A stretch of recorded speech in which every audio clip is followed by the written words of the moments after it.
Hello,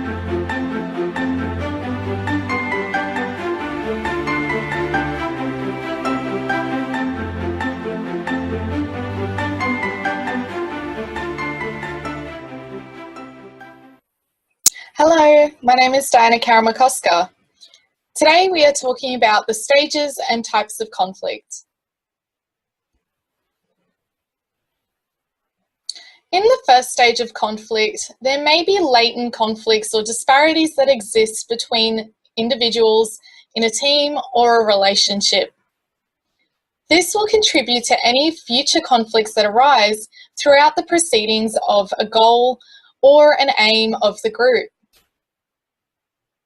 The second stage is the perceived conflict. So this is where disparities become recognised once an issue arises. However, one individual may perceive the situation to be greater in its extent than the other individual. And this can also fuel an individual's desire to create or resolve conflict. Now, the third stage is felt conflict. This is where our feelings come into play when an issue arises. Things like anger, sadness, annoyance, these emotions will erupt and they will be targeted towards the individual creating or adding to the conflict. And in doing so, this will also affect the conflict and how it is dealt with. Number 4 is overt conflict. The feelings begin to be acted out in observable ways through your behaviour. When this occurs, we can commonly see individuals become aggressive in their approach, or they could become passive. And these communication styles will also affect how the rest of the team responds to the conflict and how best to proceed to resolve it.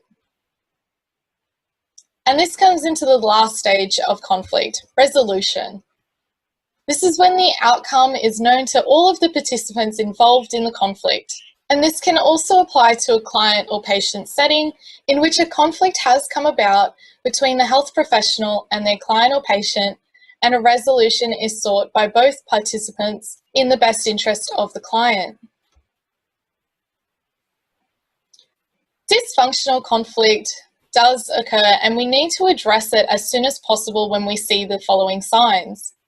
Information can become withheld, and in doing so, this will prevent any further progress from occurring, especially when sharing information across different health professionals and your team members is necessary in order to work towards improving your patient's health. Feelings can be expressed too strongly, and when this occurs, people can become aggressive, dismissive of other individuals, ignorant, and it is best that if we recognise our feelings are being hurt, or if somebody else's feelings are hurt, we should address that using I statements to alleviate further conflict and to also calm the individual into a productive manner so that you can reorganise your goals and aims. Conflict can also be obscured by a double message, and this leads to a double bind effect in which an individual becomes confused and extremely distressed because of two conflicting messages that were conveyed in the conflict. It's as if the individual has to pick one option and lose out on the other, also known as a win-lose situation. Dysfunctional conflict also occurs when feelings are denied or projected onto others where it is not appropriate to do so.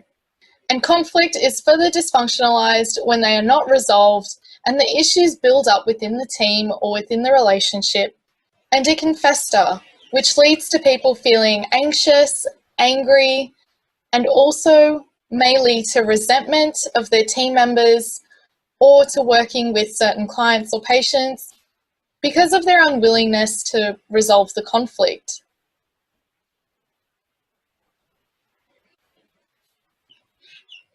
Tips to avoid conflict. You should use fewer roadblocks in your conversations and meetings. For example, ordering people, threatening them, judging them, and also name calling, which is quite immature in a professional setting. You should also use reflective and active listening skills in all of the conversations that you have with a client or a patient or within the team when you are meeting. Ensure that you assert yourself when the needs arise. You do not want to fall into the trap of becoming submissive or passive, and also, on the other end, to become aggressive. Try to have awareness of the behaviours that are likely to start conflict between yourself and other people. Having self-awareness will prevent such conflicts from arising, or will enable them to be resolved a lot more quicker and efficiently than if you let it fester. Also, increase the amount of emotional support that you have, whether it be in a team, in your social settings, or in the workplace.